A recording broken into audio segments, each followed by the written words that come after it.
El motor de la moto tosía por tercera vez mientras la lluvia golpeaba el casco de Santiago como si fueran piedras pequeñas. Tenía el agua filtrándose por el cuello de la chaqueta y el pedido de hamburguesas enfriándose contra su espalda. En ese momento, frente al semáforo en rojo de la avenida principal, Santiago metió la mano en el bolsillo y sintió el papel húmedo de la última notificación de desalojo. No era una amenaza. Era una fecha establecida para el lunes siguiente. Miró el reloj. Eran las 11 de la noche y todavía le faltaban 4 entregas para completar el bono que apenas alcanzaría para cubrir los intereses de la deuda. Si no llegaba a tiempo, perdía todo. La luz cambió a verde, aceleró con desesperación y sintió cómo la rueda trasera patinaba sobre el aceite negro del asfalto. Quédate hasta el final, porque esta historia guarda una lección que cambiará tu forma de ver el mundo para siempre. El golpe no fue tan ruidoso como Santiago esperaba. Fue más bien un crujido seco, el sonido del plástico chocando contra el metal y luego el silencio absoluto de la calle vacía. Estaba tirado en el suelo, con la pierna atrapada bajo el peso de la motocicleta y el olor a gasolina mezclándose con el de la lluvia. Lo primero que pensó no fue en su cuerpo, sino en el pedido. Arrastró la pierna con un quejido sordo y abrió la maleta térmica. Las cajas estaban aplastadas y la salsa se desparramaba por el interior. En ese momento, Santiago no lloró por el dolor físico, sino por la humillación de saber que esa caída le costaría el trabajo de toda la semana. Se quedó ahí, sentado en el bordillo de la acera, viendo cómo el agua se llevaba el rastro de aceite. No tenía sentido levantarse, pero lo hizo porque no tenía otra opción. Santiago creció en un barrio donde el ruido de las persianas metálicas al abrirse era la única alarma permitida. Su padre había trabajado 40 años en una fábrica de calzado para terminar con una pensión que no alcanzaba ni para las medicinas de la artritis. Él siempre le decía que el trabajo duro era la única forma de ser alguien. Pero Santiago veía sus manos callosas y su espalda encorvada y sentía un miedo profundo. No quería esa vida. Pero ahí estaba él, a los 27 años, contando monedas de 1,000 pesos para completar el pasaje del bus cuando la moto se quedaba sin gasolina. La caída en la lluvia fue el inicio de lo que él llamaría después el Valle de Sombras. Sin moto no había domicilios. Sin domicilios no había dinero. Pasó los siguientes 3 días caminando por la ciudad, buscando cualquier empleo temporal. Sus zapatos, ya desgastados, se abrieron por la suela. Entró en una obra de construcción como ayudante de carga. El capataz, un hombre de piel curtida llamado Manuel, lo miró de arriba a abajo y le entregó una pala. Santiago pasó 10 horas al día cargando bultos de cemento de 50 kilos. Por la noche, sus manos temblaban tanto que no podía sostener la cuchara para comer la sopa rancia que se preparaba. Un martes por la tarde, mientras descansaba sentado sobre un bulto de arena, vio a Manuel revisando unos planos y anotando números en una libreta vieja. Manuel no era un hombre rico, pero se le veía tranquilo, algo que Santiago no sentía desde hacía años. Santiago le preguntó cómo hacía para no verse agotado como los demás. Manuel lo miró, dejó el lápiz y le dijo que el problema no era cuánto cargaba con la espalda, sino qué hacía con lo que le quedaba en el bolsillo al final del día. Santiago se rió con amargura y le mostró sus manos sucias, diciendo que con lo que ganaba apenas le alcanzaba para no morir de hambre. Manuel no se ofendió. Simplemente le dijo que el hambre es temporal si tienes un plan, pero es eterna si solo tienes esperanza. Esa noche, Santiago llegó a la habitación alquilada que compartía con otros 2 trabajadores. El olor a humedad era insoportable. Se sentó en el colchón delgado y sacó su billetera. Tenía 60,000 pesos. Era todo lo que le quedaba después de pagar la comida del día. Recordó las palabras de Manuel. Siempre había pensado que para invertir necesitaba millones, que eso era cosa de gente con traje y corbata que hablaba en términos que él no entendía. Se durmió con esa idea dando vueltas en su cabeza. Una idea pequeña y molesta que no lo dejaba descansar. Al día siguiente, Manuel lo llamó a un lado. Le entregó un sobre con su pago semanal y le hizo una pregunta extraña. Le preguntó si sabía cuánto tiempo tardaría en doblar su dinero. Santiago respondió que dependía de cuánto trabajara. Manuel negó con la cabeza y le explicó que el dinero tiene una velocidad propia, independientemente de la espalda de uno.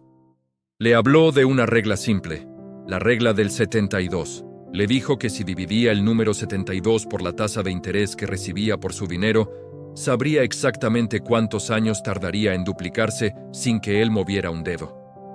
Santiago se quedó callado, tratando de procesar la información. Para él, el dinero era algo que llegaba y se iba, nunca algo que se quedaba y crecía. Esa misma semana, el dueño de la casa donde vivía le pidió la habitación. Santiago cargó su maleta con lo poco que tenía y se fue a dormir a la obra, escondido entre los bultos de cemento.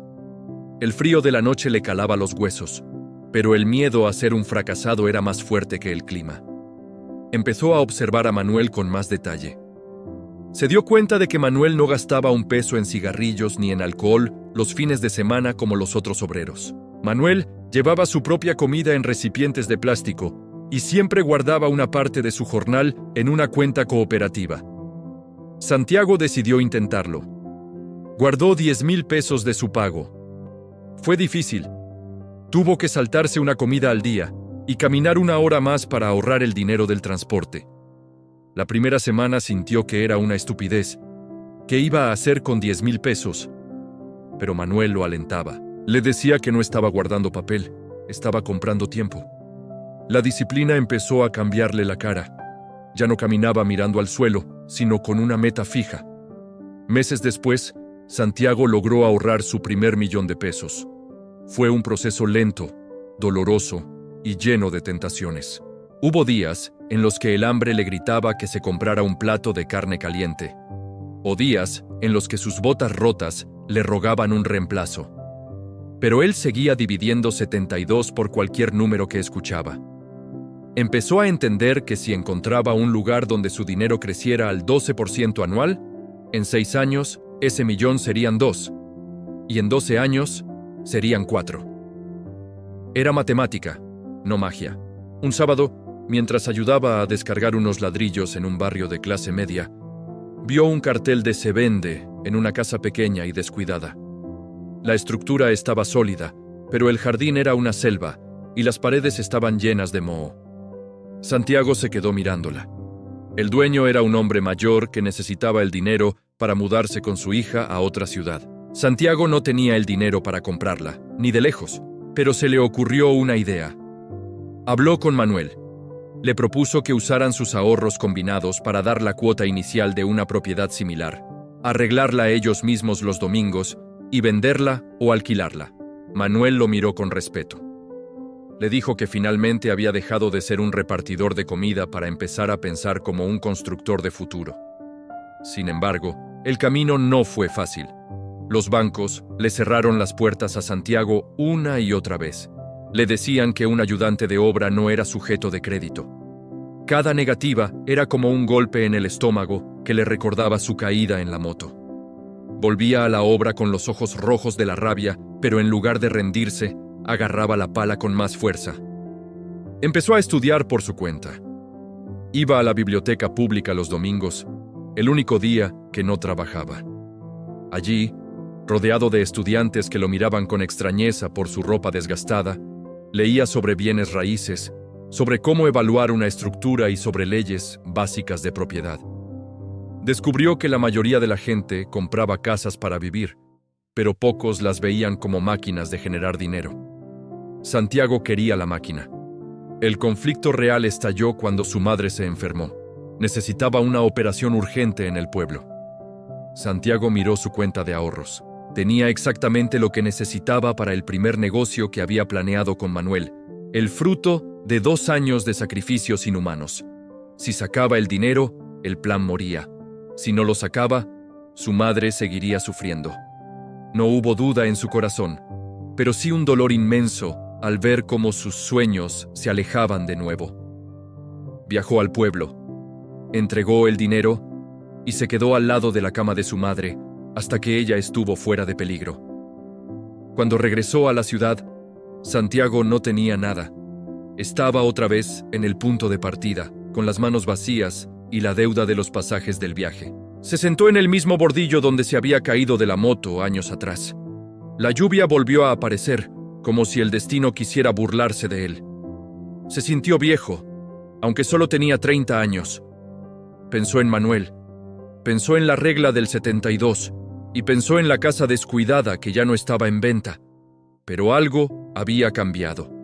Ya no era el mismo joven asustado que solo sabía acelerar una moto. Ahora tenía conocimiento. Sabía cuánto costaba un bulto de arena, sabía cómo se levantaba un muro y sabía que el interés compuesto era la fuerza más poderosa del mundo si se tenía paciencia. Se levantó, se sacudió el agua de la ropa y caminó hacia la obra. Manuel lo recibió con un termo de café caliente. No le preguntó por el dinero. Santiago trabajó el doble. Se volvió el mejor ayudante de la obra, aprendiendo de los electricistas, de los plomeros y de los pintores. Ya no solo movía bultos, ahora pedía que le enseñaran a leer los niveles y a entender las conexiones. Por las noches, seguía con sus cálculos. Entendió que su mayor activo no era el dinero que le faltaba, sino la habilidad que estaba adquiriendo. Un año después, la oportunidad golpeó de nuevo, pero esta vez con una cara diferente. El capataz Manuel decidió jubilarse y le ofreció a Santiago algo mejor que dinero: sus contactos y su maquinaria vieja, a cambio de una parte de los futuros beneficios. Santiago aceptó sin dudar.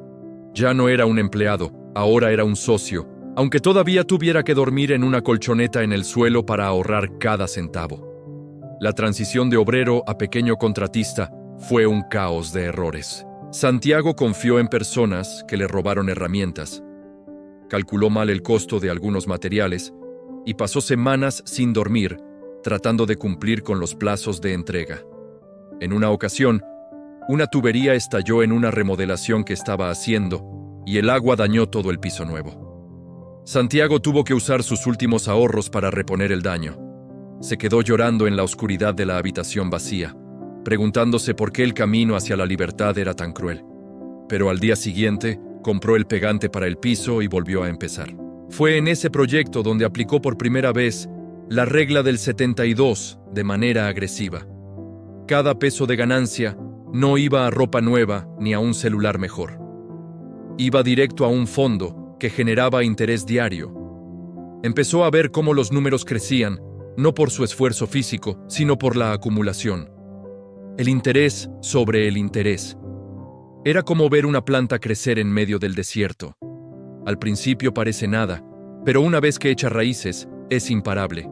Santiago empezó a buscar propiedades con problemas legales, casas en sucesión o con deudas de impuestos tan altas que los dueños preferían vender barato antes que perderlo todo. Su primera compra real no fue una mansión, fue un local pequeño en un mercado popular que estaba a punto de ser embargado. Usó todo lo que había aprendido de leyes en la biblioteca y cada centavo que Manuel le había ayudado a gestionar. El día que firmó los papeles en la notaría, sus manos, todavía con restos de pintura bajo las uñas, temblaban. Ya no era el dueño de una moto vieja, era el dueño de un pedazo de tierra. Pasó 3 meses trabajando en ese local después de su jornada normal en las obras. Él mismo cambió el cableado, pintó la fachada y arregló el techo. Cuando terminó, el local lucía impecable.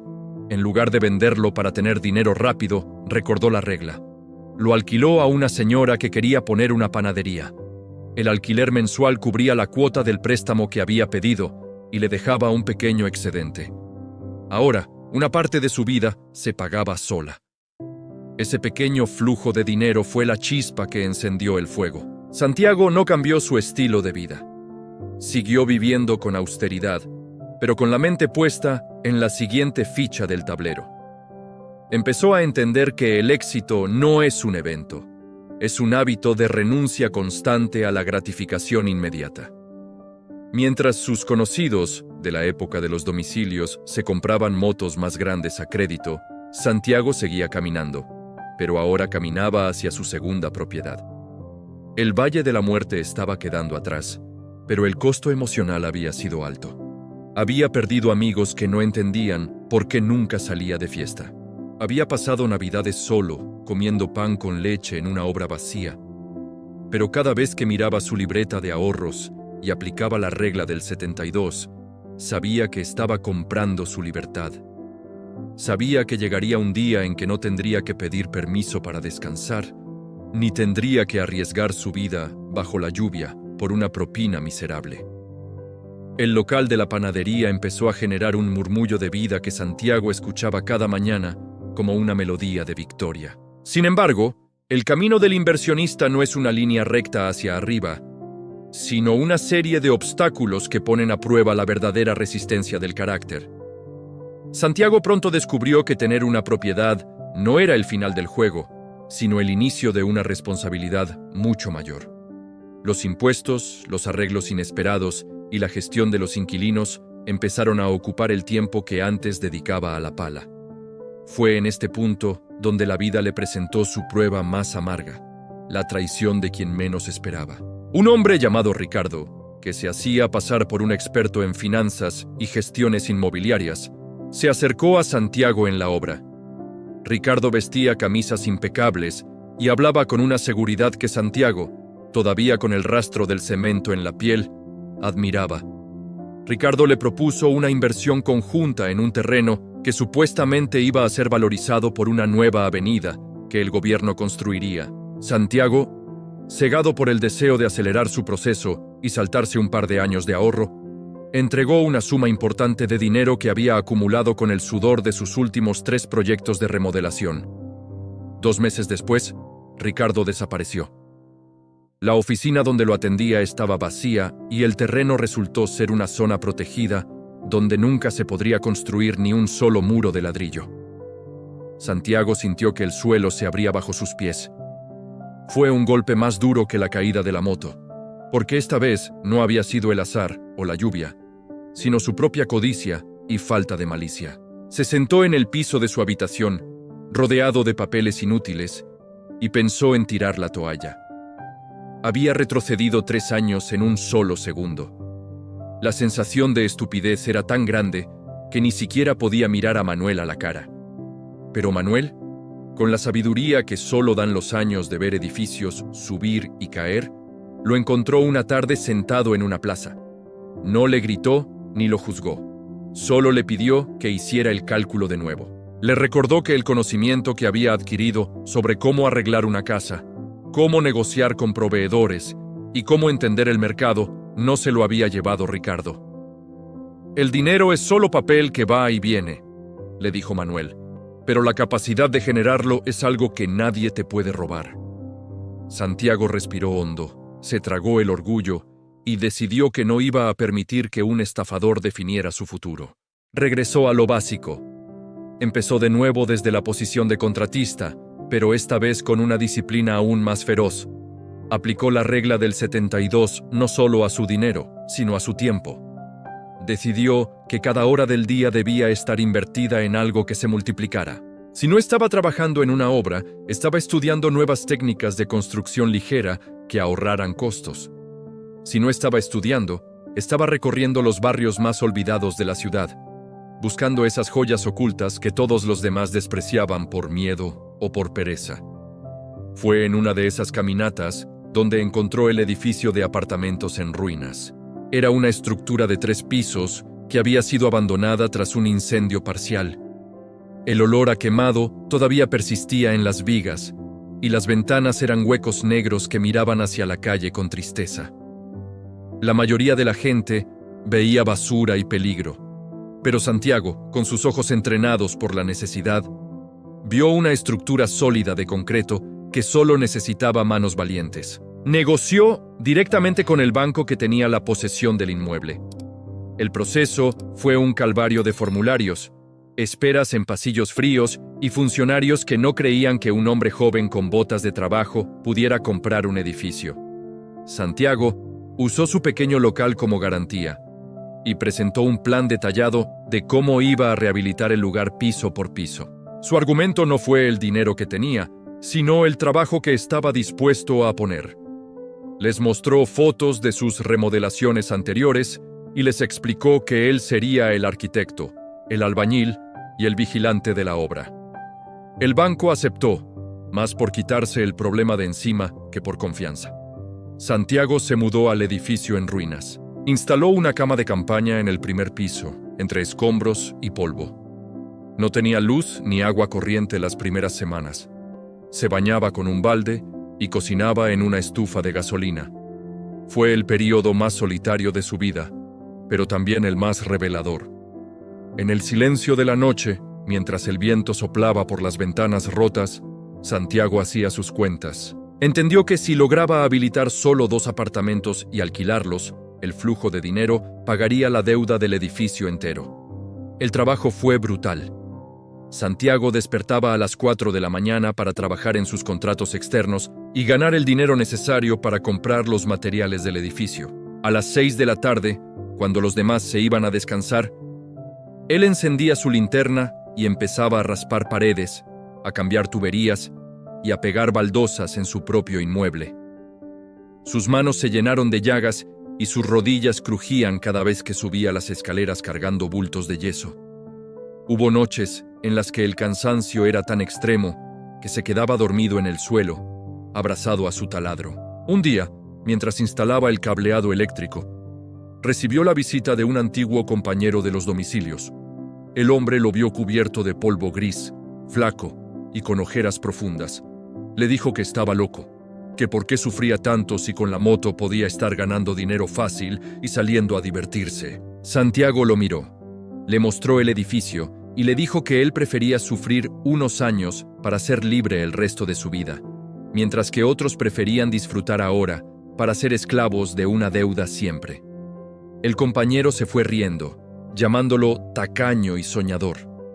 Santiago no se ofendió, simplemente volvió a su cableado. La transformación del edificio empezó a notarse. El primer apartamento quedó listo en diciembre.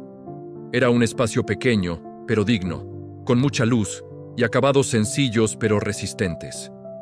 Santiago puso un aviso en la ventana.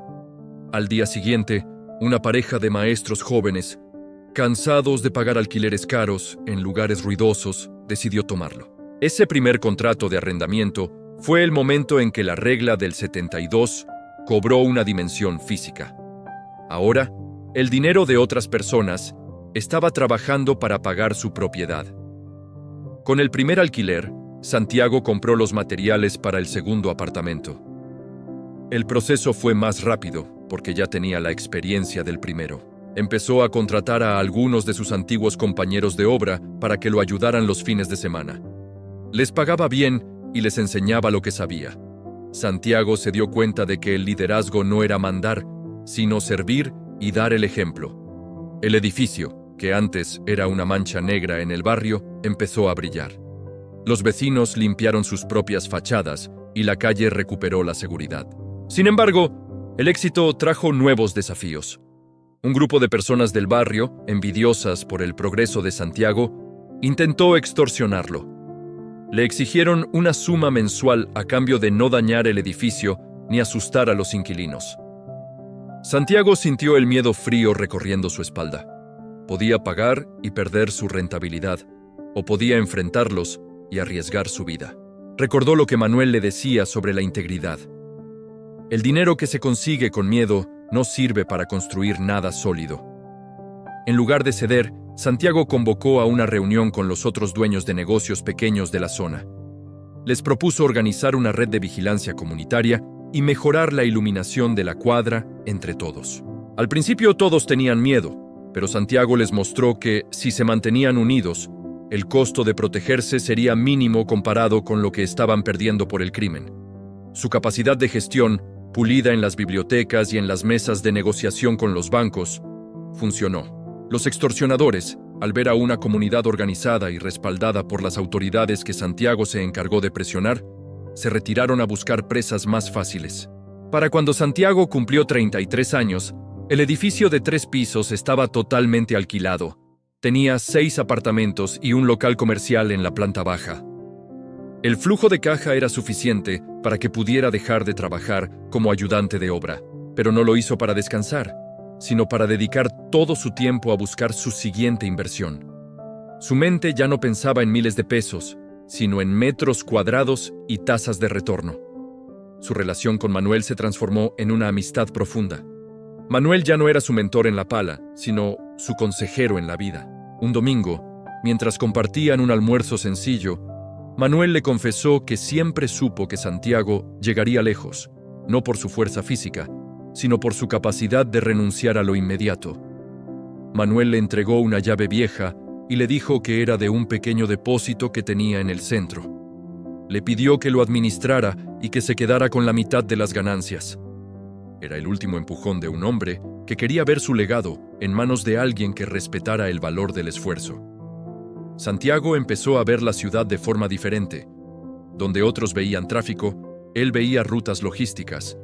Donde otros veían edificios viejos, él veía oportunidades de renovación urbana. Pero no todo era ladrillo y cemento. Santiago empezó a invertir en sí mismo. Tomó cursos de oratoria y finanzas avanzadas. Se dio cuenta de que para jugar en las ligas grandes debía hablar el lenguaje de los grandes, pero sin perder nunca la sencillez de su origen. El verdadero cambio ocurrió cuando entendió que la regla del 72 también se aplica a la generosidad. Empezó a patrocinar a un pequeño grupo de jóvenes del barrio que querían estudiar carreras técnicas, pero no tenían recursos. No les regalaba el dinero. Les hacía un préstamo con una tasa simbólica que debían pagar trabajando en sus proyectos de remodelación.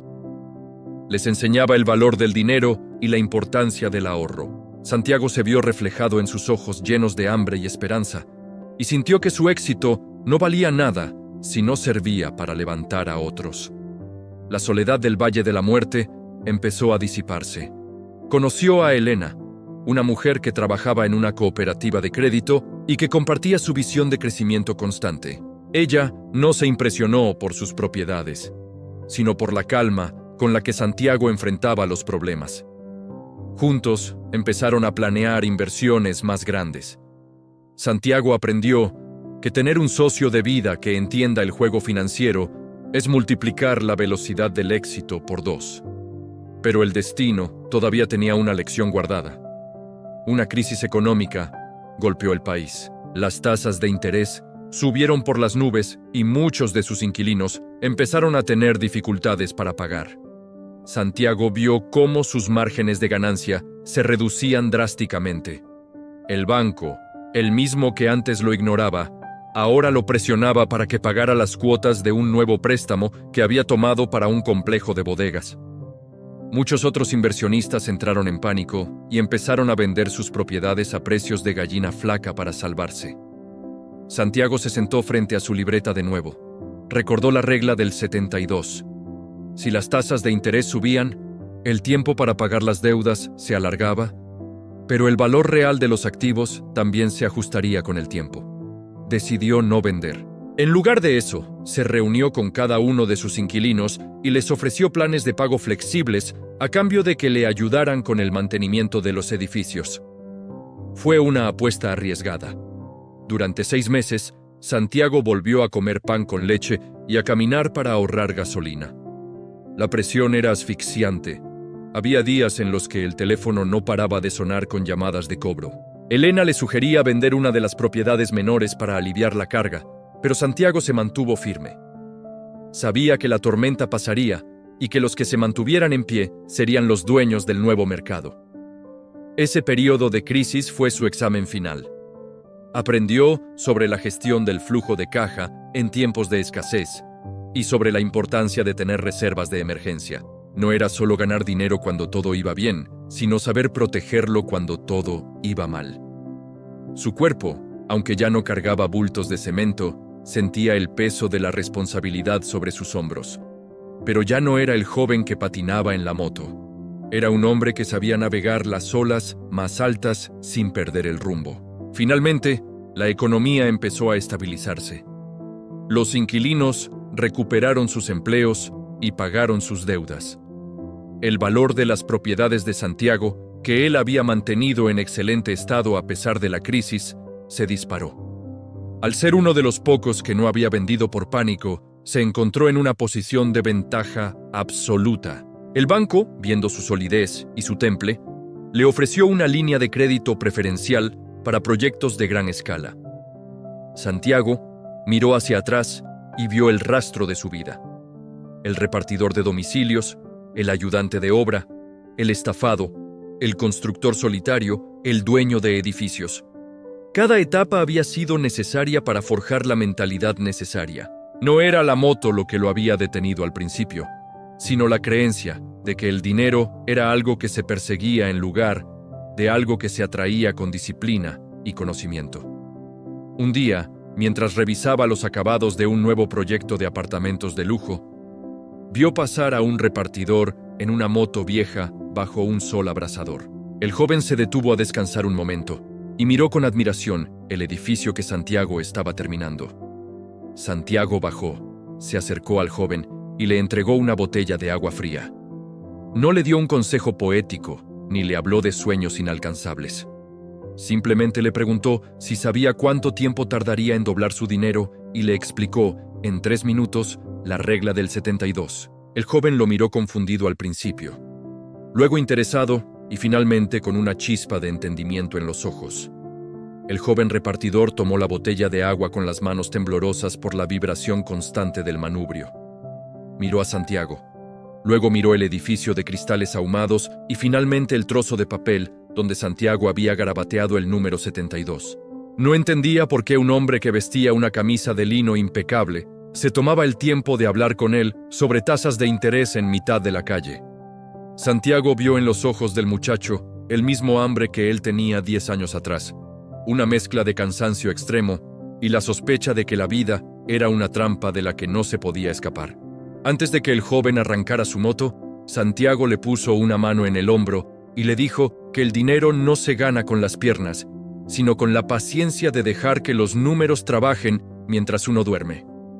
El joven guardó el papel en su chaqueta, aceleró y se perdió en el tráfico, dejando a Santiago solo frente a su obra. Ese encuentro fue el detonante para la última etapa de la transformación de Santiago. El edificio de lujo estaba terminado y vendido en su totalidad, generándole una liquidez que nunca había imaginado. Sin embargo, al ver al repartidor, Santiago comprendió que su éxito era una isla de privilegio en un mar de esfuerzo mal pagado.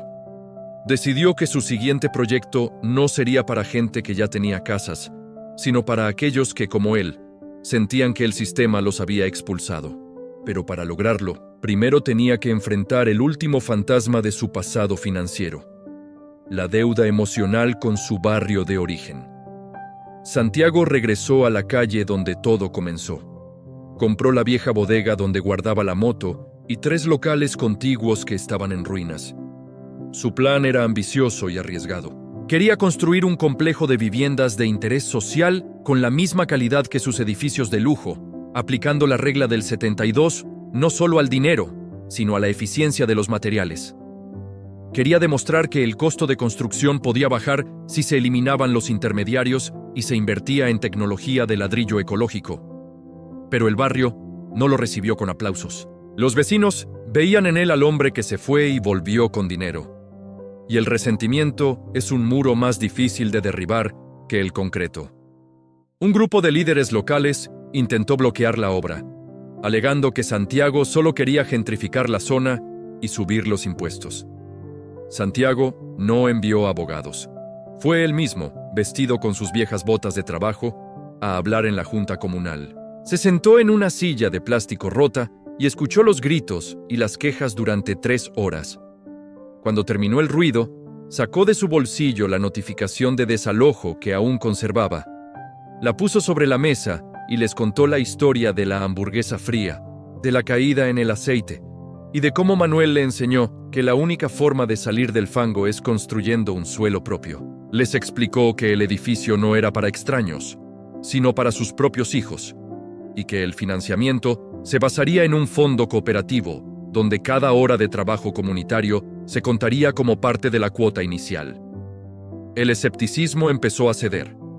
Santiago contrató a los jóvenes del barrio para la obra, pero con la condición de que pasaran 2 horas al día en un aula improvisada aprendiendo sobre finanzas. Les enseñó que si ahorraban 10,000 pesos diarios y los ponían en un fondo de inversión que rindiera el 10% anual, en poco más de 7 años, tendrían el doble no por magia, sino por la fuerza del interés compuesto. Les mostró que el problema no era cuánto ganaban, sino cuánto de ese dinero se iba en deudas de consumo innecesarias. Santiago se convirtió en el arquitecto de una nueva mentalidad. Durante la construcción, Santiago enfrentó una crisis de materiales que puso en jaque su presupuesto. Los precios del acero subieron debido a una huelga en el puerto, y sus socios capitalistas entraron en pánico. Le pidieron que bajara la calidad de los acabados o que aumentara el precio final de las viviendas. Santiago se negó rotundamente. Les recordó que la integridad es una inversión a largo plazo que no se puede negociar. Para cubrir el hueco financiero, vendió su propio coche y volvió a caminar hacia la obra todos los días. Ese gesto terminó de ganarle el respeto total del barrio. Ver al dueño del proyecto sudando bajo el sol y usando el transporte público para salvar el precio de las casas de los vecinos fue la lección de liderazgo más potente que pudieron recibir. Elena fue su apoyo fundamental en este proceso. Ella gestionó los créditos blandos con fundaciones internacionales que buscaban proyectos de impacto social. Juntos, diseñaron un sistema donde el edificio no solo daba techo, sino que generaba ingresos. En la azotea, instalaron un sistema de paneles solares que vendía energía sobrante a la red pública y el dinero resultante se destinaba a un fondo de mantenimiento para que los inquilinos nunca tuvieran que pagar cuotas extraordinarias por arreglos. Era una máquina de prosperidad autosustentable. El día que entregaron las primeras llaves, el barrio estaba de fiesta. No era una fiesta de caridad, sino de orgullo. Cada familia que entraba en su apartamento sabía exactamente cómo funcionaba el crédito, cuánto interés estaban pagando y cómo podían liquidarlo antes de tiempo usando la regla del 72 a su favor. Santiago vio a hombres de manos rudas llorar al tocar las paredes de su propia casa. En ese momento entendió que dejar la moto no había sido solo para él, sino para abrir una brecha por la que ahora pasaban cientos de personas. Santiago cumplió 50 años con la satisfacción de haber construido más que edificios. Había construido una red de ciudadanos financieros. Su empresa ya no necesitaba que él estuviera presente cada minuto. Los sistemas que había diseñado, basados en la disciplina y la reinversión constante, funcionaban de forma automática. Se mudó a una casa cómoda pero modesta, en el mismo barrio que había rehabilitado, queriendo estar cerca de la gente que le recordaba quién era. Una tarde, recibió una visita inesperada en su oficina. Era un hombre joven, bien vestido, con una carpeta bajo el brazo. Santiago no lo reconoció al principio, hasta que el joven sacó un trozo de papel amarillento, con el número 72, escrito con la letra de Santiago. Era el repartidor de la botella de agua de hacía 5 años. El joven le contó que después de ese encuentro, decidió no comprar la moto nueva que tenía planeada. En lugar de eso, usó el dinero para un curso de programación y empezó a invertir sus ahorros en un fondo de acciones tecnológicas, siguiendo sus consejos. Ahora, tenía su propia pequeña empresa de software y venía a ofrecerle a Santiago desarrollar una aplicación gratuita para su escuela de finanzas. Santiago sintió que el círculo se cerraba perfectamente. El conocimiento se había multiplicado de la misma forma que el dinero. Le dio un abrazo al joven y comprendió que su legado no estaba en los ladrillos que se ven, sino en las ideas que se quedan en la mente de los demás. La regla del 72 se había convertido en una filosofía de vida. Cualquier cosa buena que hagas, si la haces con constancia y tiempo, se duplicará hasta cambiar el mundo. Su relación con Elena entró en una etapa de paz profunda. Ya no tenían que luchar contra las deudas ni contra la lluvia. Pasaban las tardes caminando por los parques que ellos mismos habían ayudado a crear. Santiago empezó a escribir sus memorias, no para presumir, sino para dejar una guía clara a los que vienen detrás. En el libro, escribió que el secreto de la riqueza no está en la cantidad de dinero que pasa por tus manos, sino en la cantidad de dinero que logras retener y poner a trabajar. Explicó que la libertad financiera no es poder comprar todo lo que quieres, sino no tener que hacer nada que no quieras hacer. Manuel, el viejo capataz que le enseñó todo, falleció tranquilamente en su cama rodeado de su familia. Santiago fue quien cargó el ataúd. En el cementerio no hubo discursos pomposos. Santiago solo puso sobre la tumba una pequeña pala de juguete y el primer billete que Manuel le ayudó a ahorrar. «Gracias por enseñarme a ver lo que otros ignoran», susurró Santiago. Sabía que Manuel vivía en cada muro bien plomado y en cada cuenta bien llevada de su empresa. Con el paso de los años, Santiago se convirtió en un anciano respetado, un sabio al que los políticos y los empresarios buscaban para pedir consejo. Pero él siempre prefería hablar con los jóvenes que estaban empezando. Se le veía a menudo sentado en una banca frente a su primer edificio de apartamentos, viendo el movimiento de la ciudad. Ya no sentía la ansiedad de las entregas a tiempo. Ya no le temía a los nubarrones negros que anunciaban tormenta. Para él, la lluvia ahora era solo agua que alimentaba sus jardines, no un enemigo que amenazaba su sustento. Un día, mientras revisaba unos documentos antiguos en su biblioteca, encontró la vieja chaqueta de repartidor que había guardado en una caja. Todavía olía débilmente a gasolina y a asfalto. Se la puso por un momento y se miró en el espejo. Vio al joven Santiago, asustado y mojado, y vio al hombre de hoy, sereno y sólido. Entendió que el éxito es un proceso de capas, como un edificio que se levanta piso por piso. Si los cimientos son de integridad y conocimiento, la estructura puede aguantar cualquier terremoto económico. Santiago decidió donar la mayor parte de su fortuna a una fundación que otorgaba créditos sin intereses a repartidores y trabajadores informales para que compraran su primera propiedad. No quería que el dinero se regalara. Quería que se prestara con la condición de que los beneficiarios estudiaran y se convirtieran en mentores de otros. Creó una cadena de favores financieros que sobreviviría mucho tiempo después de que él se fuera. Su vida se había convertido en un ejemplo de cómo el interés compuesto aplicado a la bondad humana puede erradicar la pobreza más rápido que cualquier política gubernamental. En sus últimos años, Santiago pasaba mucho tiempo en silencio, observando el crecimiento de sus árboles. Decía que la naturaleza es la mejor maestra de la regla del 72. Una semilla pequeña, con tiempo, agua y sol, se convierte en un roble gigante que da sombra a miles. Él era ese roble. Había echado raíces profundas en la tierra de su ciudad y sus ramas alcanzaban a personas que ni siquiera conocía. Dejó de ser Santiago el repartidor para ser simplemente Santiago, el hombre que demostró que la libertad es un derecho que se construye con disciplina. La noche antes de morir, Santiago se sentó en su terraza a ver las luces de la ciudad. No sentía miedo, solo una inmensa gratitud. Había cumplido con su propósito. Había tomado una vida de escasez y la había transformado en una vida de abundancia, no solo para él, sino para su comunidad. Cerró los ojos escuchando el murmullo de la ciudad que tanto amaba, sabiendo que en alguna esquina bajo algún poste de luz, un joven estaba leyendo un papel con el número 72 y sintiendo por primera vez que el futuro le pertenecía. El entierro de Santiago fue el más grande que el barrio recordara. No hubo carrozas de lujo, sino una procesión de personas caminando en silencio. Muchos llevaban cascos de moto en las manos como señal de respeto. No lloraban por la pérdida de un hombre rico, sino por la partida de un maestro. El edificio de apartamentos, que fue su primer gran logro, se iluminó esa noche con velas en cada ventana.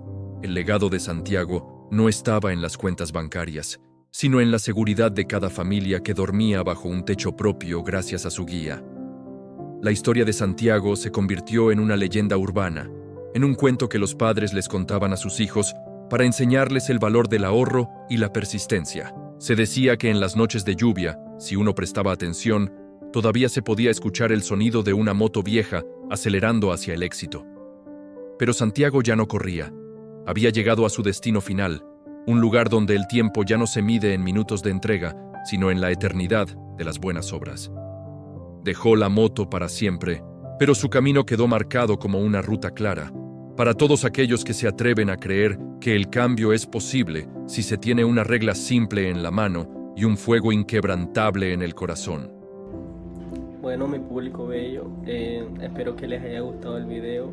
Les pido de favor que se suscriban y le den like al video para que les siga apareciendo más contenido del canal y sigan educándose financieramente.